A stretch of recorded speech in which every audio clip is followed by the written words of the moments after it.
jelaskan ya rekan-rekan. Rekan-rekan, kebetulan saya habis dari Makobrimob membawa 3 jenis ya gas air mata yang ini merupakan standar dari Brimob ya seluruh Indonesia. Perlu saya sampaikan kepada rekan-rekan bahwa penggunaan gas air mata di dunia internasional ya, ini saya mengacu dari penjelasan dari Dr. Mas Ayu Elita. Beliau adalah guru besar, ahli atau kimia dan persenjataan, dosen di UI maupun di Unhan. Ya, Dr. Mas Ayu Elita adalah ahli kimia dan persenjataan, dosen di Fakultas Indonesia dan Universitas Pertahanan. Regulasi yang menjadi acuan di dunia internasional adalah Protokol Jenewa nomor 22 tahun 93. Di situ disebutkan bahwa gas air mata atau lebih secara kimianya disebut CS, ini hanya boleh digunakan di seluruh dunia yang menjadi standar adalah aparat penegak hukum. Ini tidak boleh digunakan untuk peperangan. Ini yang menjadi dasar kenapa penggunaan CS atau gas air mata bagi kepolisian di seluruh dunia itu diperbolehkan. Sama di Indonesia, ini untuk ya protokol Jenewa nomor 22 tahun 93 ini sudah diratifikasi juga.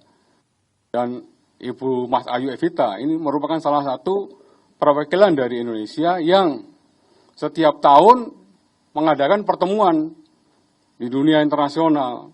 Tahun ini akan dilaksanakan di Maroko. Salah satu yang membahas tentang penggunaan zat-zat kimia yang baik di dalam penegakan hukum maupun di dalam peperangan.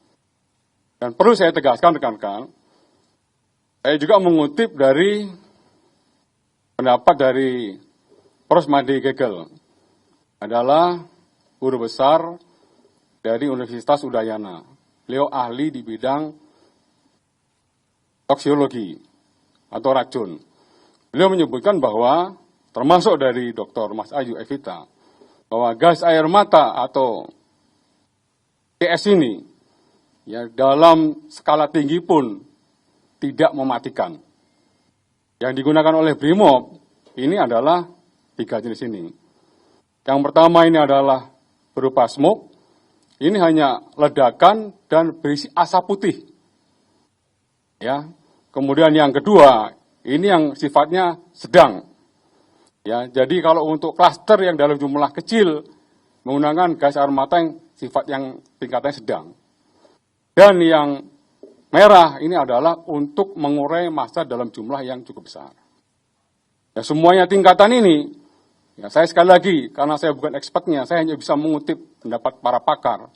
Ya, CS atau gas air mata dalam tingkatan tertinggi pun tidak mematikan. Perlu rekan-rekan ketahui juga, nanti silakan rekan-rekan juga mengkonfirmasi ke Direktur Rumah Sakit Saiful Anwar. Kebetulan pada saat hari Senin yang lalu, saya kan langsung berkunjung ke Rumah Sakit Saiful Anwar bersama Pak Wakil Gubernur, kemudian ada Kapolda, kemudian ada beberapa pejabat.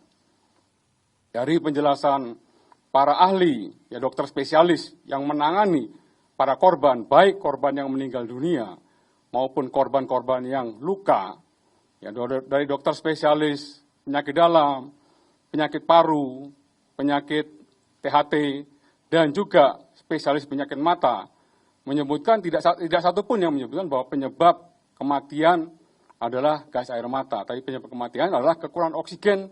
Kenapa? Terjadi berdesak-desakan, kemudian terinjak-injak, bertumpuk-tumpukan, yang mengakibatkan kekurangan oksigen pada pintu 13, pintu 11, pintu 14, dan pintu 3. Ini yang jatuh korbannya cukup banyak. Ya, jadi perlu saya sampaikan seperti itu rekan-rekan. Ya, kemudian juga beliau menyampaikan juga yang apabila gas air mata ini dampaknya kan hanya terjadi iritasi pada mata, iritasi pada kulit, dan iritasi pada pernapasan. Dokter spesialis mata menyebutkan bahwa ketika kena gas air mata, pada mata khususnya memang terjadi iritasi. Sama halnya seperti kita kena air sabun. ya terjadi perih tapi pada beberapa waktu gitu bisa langsung sembuh dan tidak mengakibatkan kerusakan yang fatal.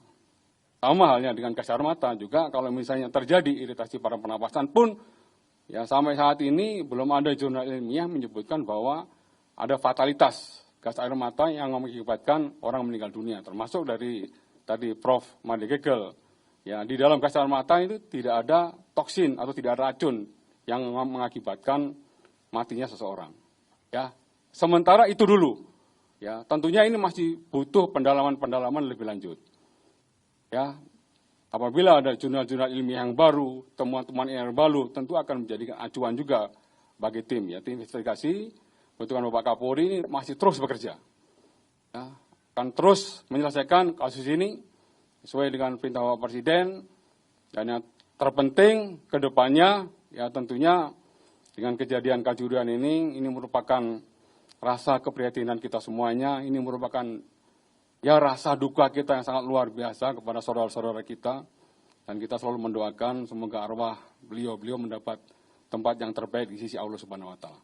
Target Bapak Kapolri beberapa waktu dekat ini kita harus segera merumuskan regulasi tentang keselamatan dan keamanan di dalam setiap event pertandingan yang menghadirkan massa dalam jumlah sangat banyak.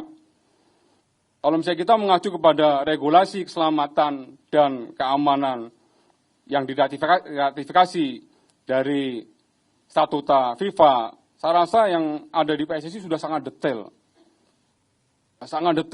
mengatur semuanya, ya tentang bagaimana sistem pertandingan, bagaimana sistem keselamatan dan keamanan, bagaimana peran safety and security official, ya bagaimana harus ada contingency plan, harus ada emergency plan, itu harus diterapkan di dalam setiap pertandingan.